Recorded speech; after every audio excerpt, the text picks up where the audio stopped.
Success is not something you pursue. Success is something you attract by the person you become.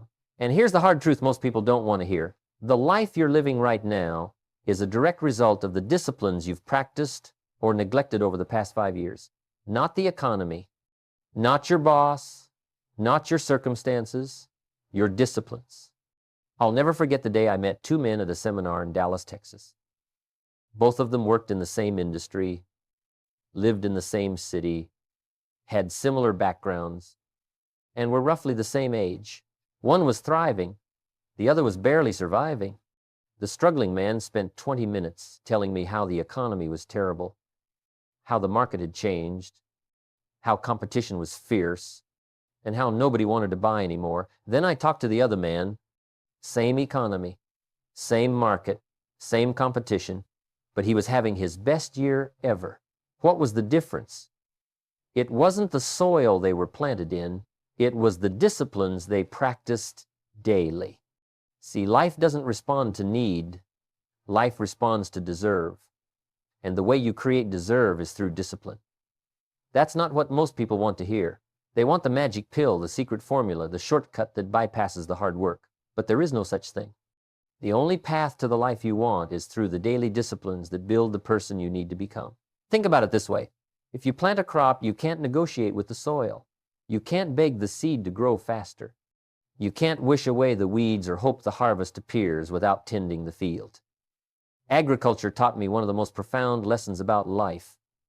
You reap what you sow. Not sometimes, not occasionally, always. The harvest is the result of the disciplines practiced during the planting and growing season. I knew two farmers once. They had land right next to each other. Same soil, same sun, same rain. One farmer would get up early, check his fields, pull the weeds, repair the fences, and tend to every detail. The other farmer would sleep in, do the minimum, and spend his afternoons complaining about farming. Come harvest time, one had abundance, the other had excuses, same opportunity. Different disciplines, different results. This is what I call the slight edge. Small disciplines repeated with consistency over time create enormous results. But here's the thing, small neglects repeated with consistency over time also create enormous disaster. A few simple disciplines practiced every day can change everything.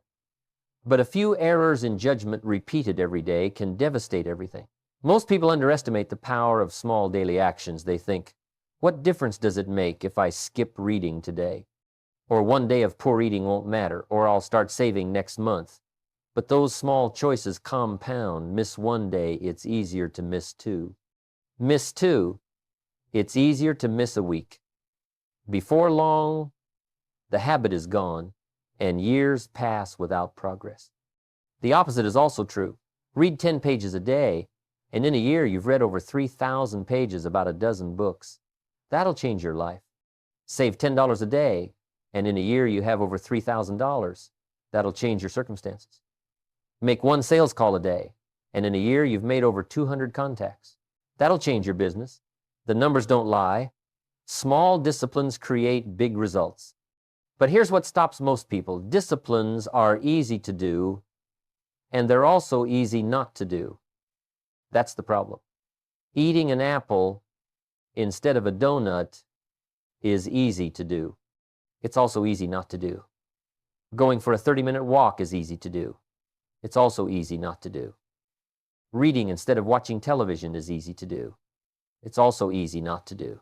And because these disciplines are easy not to do, most people don't do them. Then they wonder why their life isn't working. They blame the economy, their upbringing, their education, their spouse, their boss, everything except the real culprit, their lack of personal discipline. And that's a hard pill to swallow because it means you're responsible, not your circumstances, not your past. You, right now, today. I learned this lesson the hard way when I was 25 years old. I was broke, frustrated, and blaming everyone but myself. Then I met a man who changed my life, Earl Schoaf. He looked at my situation and asked me a simple question. Jim, how much money have you saved in the last 6 years? I said, nothing. He said, then who took it? I said, well, everybody, the government took taxes, the bill collectors took payments, expenses took the rest. He said, no, Jim, you took it. You let it slip through your fingers because you didn't have the discipline to pay yourself first. That hit me like a ton of bricks. I was the problem. Not my job, not my income, me, my lack of discipline. And once I accepted that truth, everything started to change. Because if I was the problem, then I could also be the solution. I couldn't control the economy, but I could control my disciplines. I couldn't control other people, but I could control my daily habits. I couldn't change the past, but I could change what I did today. That's the beauty of discipline. It puts you back in the driver's seat of your own life. It gives you power, not power over circumstances. You'll never have that, but power over yourself, your choices, your actions, your direction. And when you have that power, everything changes. The price of discipline weighs ounces. The price of regret weighs tons. Think about that. The discipline of getting up early weighs ounces. The regret of a wasted life weighs tons. The discipline of eating right weighs ounces. The regret of poor health weighs tons. The discipline of saving money weighs ounces. The regret of financial struggle weighs tons. Which price are you willing to pay? Most people choose the easy road, the path of least resistance. They avoid the discomfort of discipline today, not realizing they're choosing the much greater pain of regret tomorrow. They say, I'll start on Monday, and Monday never comes. They say, I'm too tired, not realizing their lack of discipline is what's making them tired. They say, I don't have time, not seeing that discipline creates time by eliminating waste. The truth is this: everyone wants to live on the mountaintop, but all the growth happens while you're climbing it. The climb requires discipline. It requires you to show up when you don't feel like it. It requires you to do the work when nobody's watching. It requires you to be consistent when results aren't visible yet. That's discipline. And that's what separates those who make it from those who don't. Here's something else I've learned. Motivation won't get you there. Motivation is great for starting. It's the spark that lights the fire. But discipline is the fuel that keeps the fire burning when motivation fades. And motivation always fades. That's its nature. You wake up motivated on January 1st, ready to change your life. By January 15th, the motivation is gone. But if you've built discipline, you keep going anyway. Not because you feel like it, because you committed to it. Discipline is the bridge between goals and accomplishment. Think about that. Your goals are on one side, your accomplishments are on the other. What connects them? Not wishes, not hopes, not good intentions. Discipline. The daily actions that move you from where you are to where you want to be. And here's the thing about discipline that most people miss. It's not restrictive. It's liberating. People think discipline means giving up freedom, but it's the opposite. Discipline gives you freedom. The discipline of managing money gives you financial freedom. The discipline of staying healthy gives you physical freedom. The discipline of continuous learning gives you intellectual freedom. The discipline of building relationships gives you emotional freedom. Lack of discipline is what traps you. I've watched this play out thousands of times. Someone comes to me and says they want to be wealthy, but they won't discipline themselves to save and invest. Someone says they want to be healthy, but they won't discipline themselves to eat right and exercise. Someone says they want success, but they won't discipline themselves to do what successful people do. They want the harvest without planting the seeds. They want the trophy without running the race. Life doesn't work that way. The fascinating thing about disciplines is they don't discriminate. They work for anyone willing to practice them. Doesn't matter your background, your education, your age, your circumstances. Disciplines are equal opportunity creators of success. Rich or poor, young or old, educated or not, disciplines work the same for everyone. The question is, will you work them? So what are these disciplines that can transform everything? Let me share with you the 5 that changed my life and can change yours. The first one is the most fundamental because it affects everything else, your personal philosophy. Your philosophy is how you think about life. It's the set of beliefs, principles, and ideas that guide your decisions. And here's what most people don't realize. A poor philosophy creates a poor life. Not sometimes, always. Your philosophy determines your thoughts. Your thoughts determine your decisions. Your decisions determine your actions. And your actions determine your results. It all starts with philosophy. When I was 25 years old, I had pennies in my pocket and nothing in the bank. My philosophy at the time was this: life is hard, the deck is stacked against me, and success is for other people, not people like me. With that philosophy, what kind of decisions do you think I made? Poor ones. What kind of actions did I take? Weak ones. What kind of results did I get? Exactly what I deserved based on my philosophy. Then Earl Schoaf asked me a question that shook my world. Jim, if you want things to change, you have to change. If you want things to get better, you have to get better. And the place to start is with your philosophy. He told me that I didn't need to change my circumstances, I needed to change my thinking. He said, work harder on yourself than you do on your job. That was revolutionary to me. I'd been working hard on my job, trying to make more money, trying to get ahead, but I wasn't working on myself. I wasn't developing my philosophy. I wasn't feeding my mind with better information. I wasn't learning from successful people. I was just repeating the same poor philosophy that had been handed down to me and wondering why I kept getting the same poor results. So I started changing my philosophy. I started reading books. I started attending seminars. I started listening to successful people instead of my broke friends. And something incredible happened. My life started changing. Not because my circumstances changed, because I changed. My philosophy changed, and when my philosophy changed, everything else followed. Here's what I learned about philosophy. It's like the rudder on a ship. A small rudder can turn a massive vessel. Your philosophy is that rudder. It may seem small, but it determines your direction. And direction is everything. You can be off course by just a few degrees, and if you stay on that trajectory long enough, you'll end up in a completely different place than you intended. Think about it this way. Two people graduate from the same school, live in the same town, have the same opportunities. One develops a philosophy that says, I'm responsible for my life.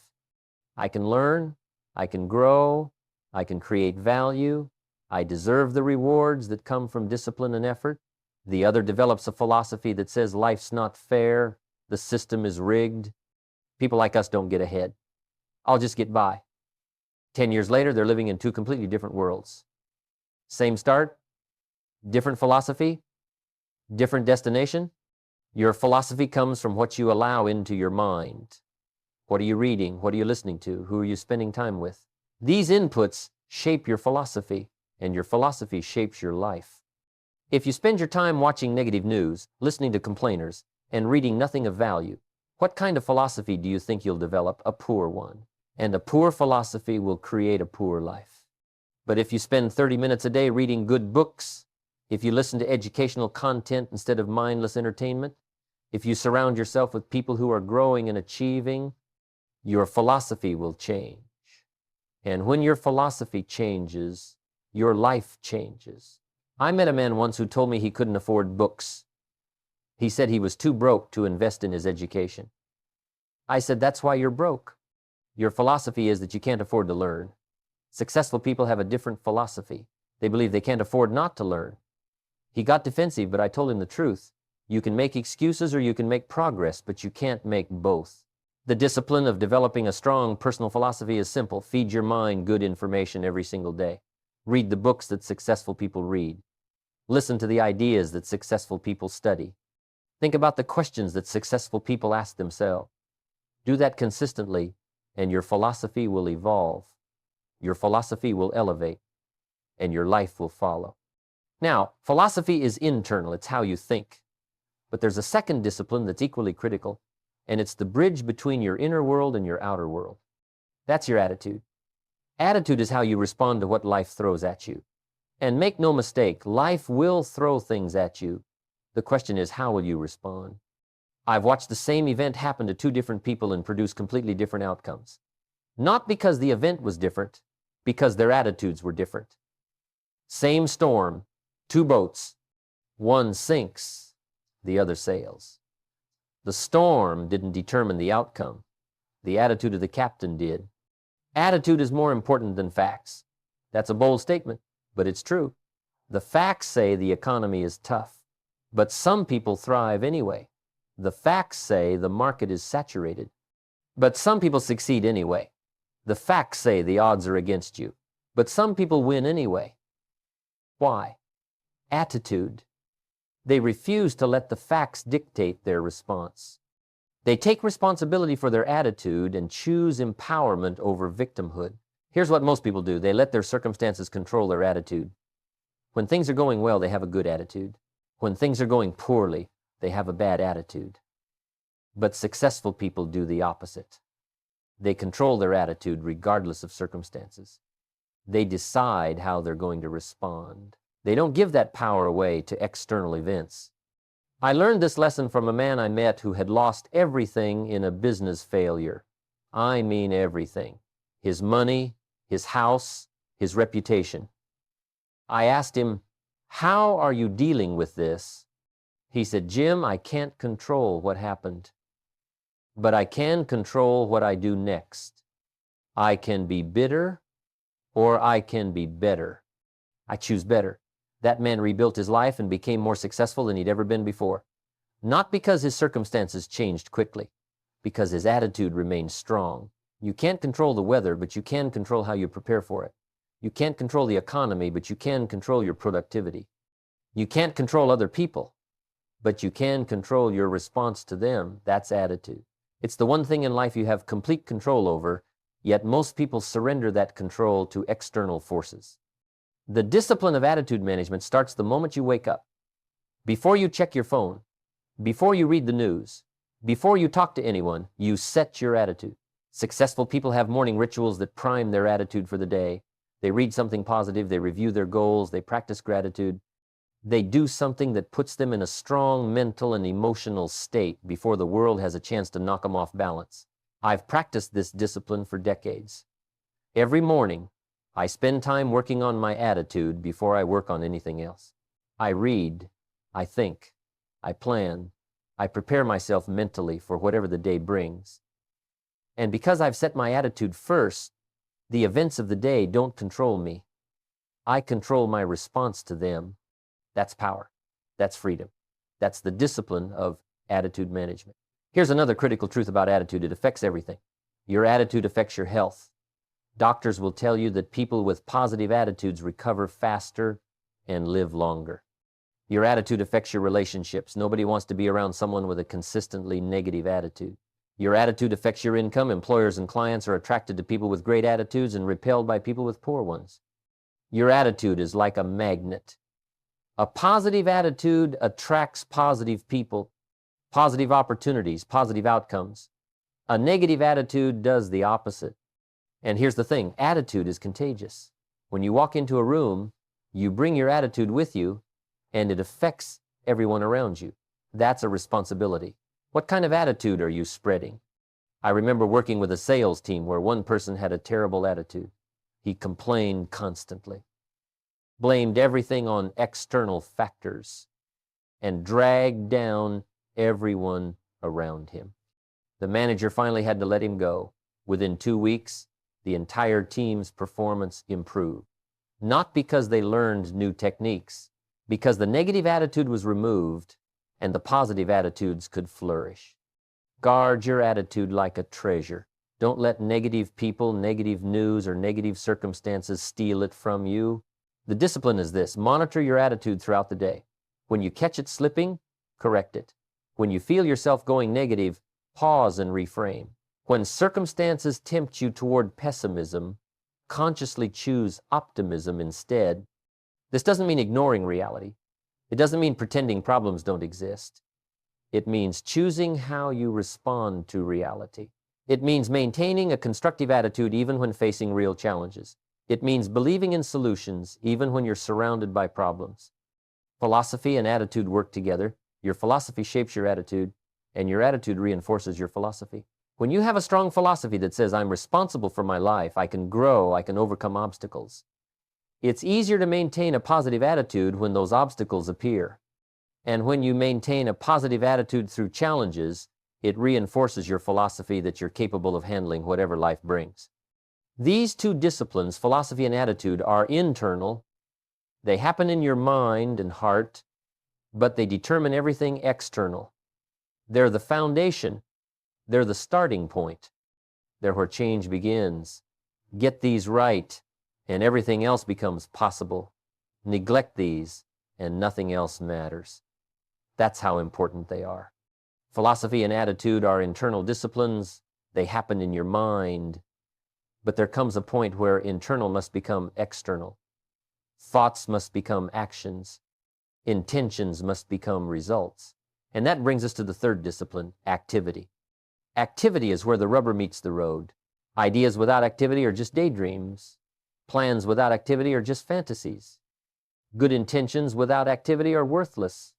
Life rewards action, not perfect action, not flawless action.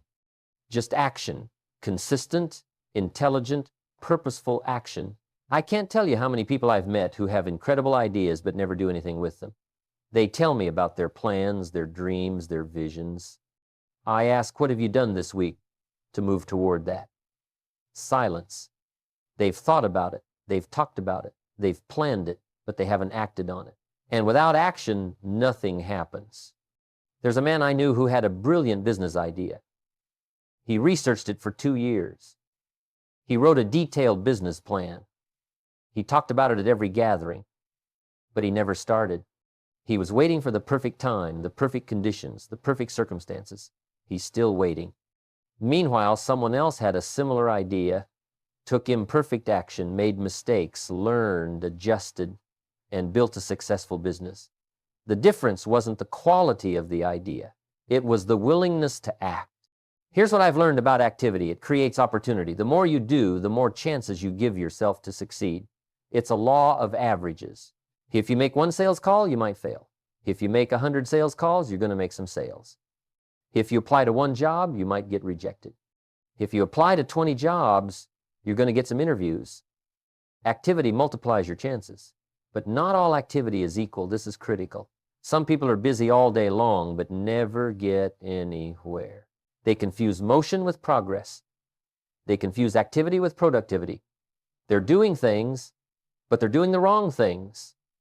They're majoring in minor things. The discipline isn't just to be active. It's to be active in the right areas. High-value activities. Activities that move you towards your goals.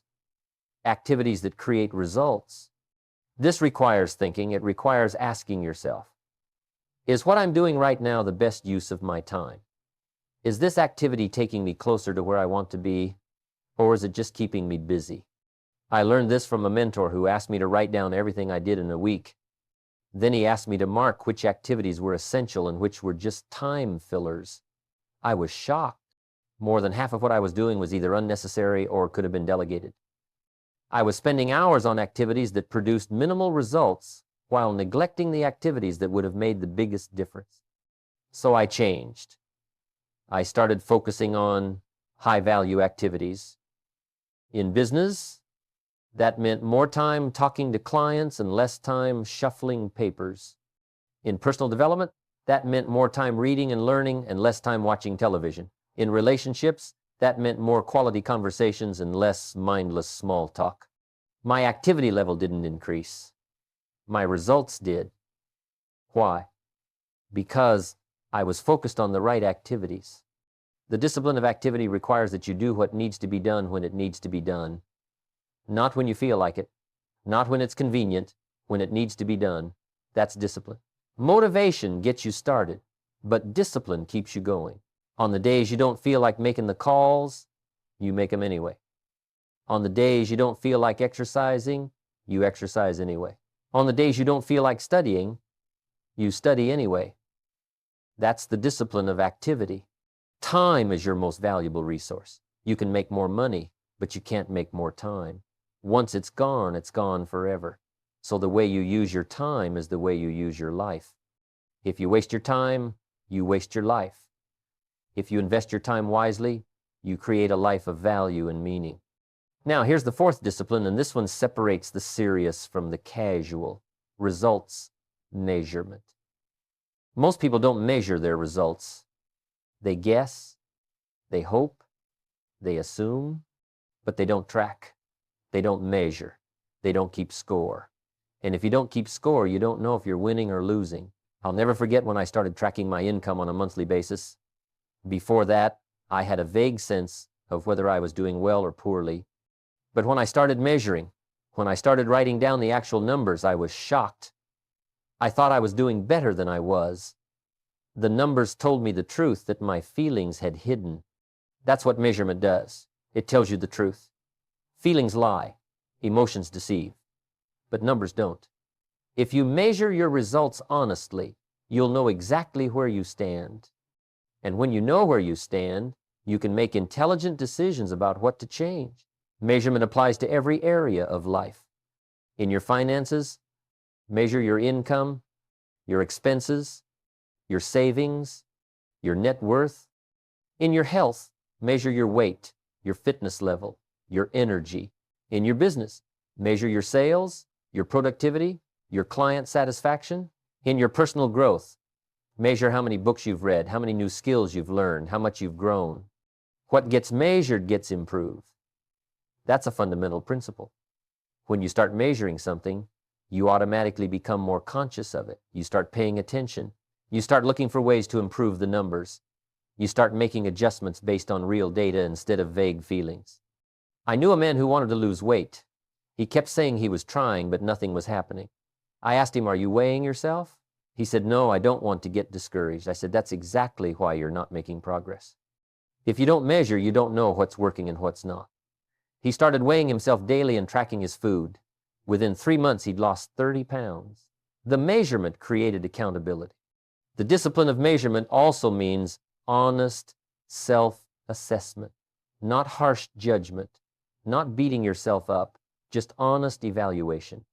Looking at your results and asking what worked, what didn't work, what do I need to do more of, what do I need to stop doing. This is how you course correct. This is how you improve. Every week, successful people review their results. They look at what they accomplished, what they didn't accomplish, and why. They celebrate the wins and learn from the losses. They don't make excuses. They don't blame circumstances. They take responsibility and make adjustments. That's the discipline of results, measurement. It keeps you honest. It keeps you improving. It keeps you moving forward instead of just staying busy.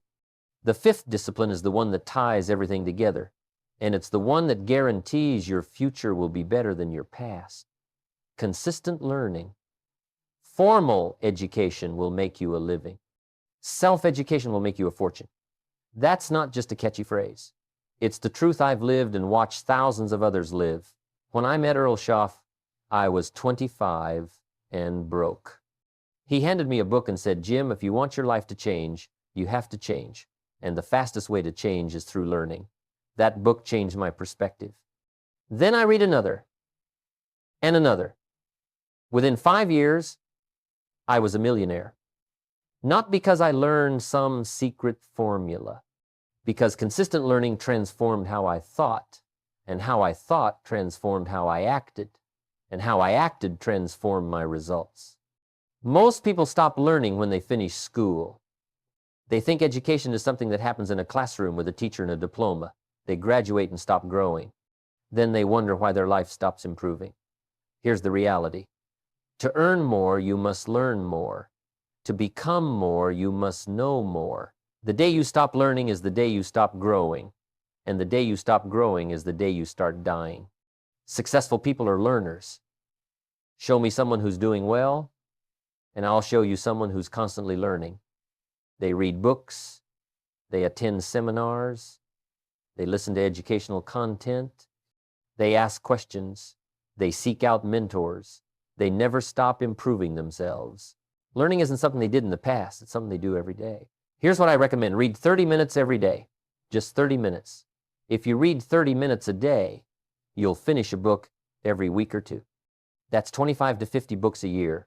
Do that for 5 years, and you'll have read over 100 books. That will put you in a completely different place than where you are now. Not might put you there, will put you there. Knowledge applied over time creates transformation. But it's not just about reading books. Learning comes from three sources: books, people, and experience. Books give you the knowledge others have gained. People give you perspectives and insights you wouldn't discover alone. Experience gives you the lessons that only come from doing. Combine all three, and you create a powerful education that no university can match. I've learned as much from conversations with successful people as I have from books. When I meet someone who's accomplished something I want to accomplish, I ask them questions. How did you do it? What were the biggest challenges? What would you do differently? What advice would you give someone starting out? Most successful people are generous with their knowledge if you're humble enough to ask and wise enough to listen. Then there's experience. Every failure teaches you something if you're willing to learn from it. Every success shows you what works if you pay attention. The key is to extract the lesson from every experience. Don't just go through life. Grow through life. Ask yourself regularly, what did I learn today? What did this situation teach me? How can I use this knowledge going forward? Poor people have big television. Rich people have big libraries. That's not a judgment. It's an observation. It's about where you invest your time and money. If you spend your evenings watching television, that's what you'll get: entertainment and distraction. If you spend your evenings reading, learning, and growing, that's what you'll get: knowledge and opportunity. The choice is yours, but the consequences are predictable. Turn your car into a university. The average person spends hundreds of hours a year in their car. What are you doing with that time? Listening to music? Listening to talk radio? Or are you listening to educational content that's improving your mind? I've listened to thousands of hours of educational material while driving. That time added up. It changed how I think. It changed what I know. It changed my results. Learning also means learning from mistakes, yours and others. Smart people learn from their mistakes. Wise people learn from other people's mistakes. Why repeat errors that someone else has already made and paid for? Study the failures of others. Study the successes of others. Take what works and avoid what doesn't. That's intelligent learning. The beautiful thing about learning is that nobody can take it away from you. They can take your money, they can take your possessions, they can take your position, but they can't take what you know. They can't take what you've learned. That stays with you forever. It's the one investment that pays dividends for life. Now, let me bring this all together. These 5 disciplines: personal philosophy, attitude management, consistent activity, results measurement, and continuous learning, they work as a system. They're interconnected. Your philosophy shapes your attitude drives your activity. Your activity creates results. You measure those results to improve. And you learn constantly to develop a better philosophy. It's a cycle that elevates you continuously if you practice all 5 disciplines. The life you're living right now is the result of the disciplines you've practiced or neglected up until this moment. If you're not happy with your results, don't blame your circumstances. Look at your disciplines. What have you been doing daily? What have you been neglecting? The honest answer to those questions will show you exactly why you are where you are. But here's the exciting part. The life you'll be living 5 years from now will be determined by the disciplines you start practicing today. Not tomorrow, not next week, not when conditions are perfect. Today, right now, this moment. You have the power to change your trajectory by changing your disciplines. Everything I've shared with you works. I know because I've lived it. I went from broken, discouraged to successful and fulfilled by practicing these disciplines. And I've watched thousands of others do the same thing. These aren't theories.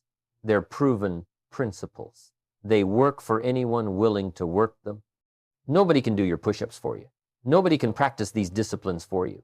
This is personal responsibility. Your life is your responsibility, not your parents' responsibility, not your spouse's responsibility, not your employer's responsibility, yours. And that's actually good news because it means you have the power to change it.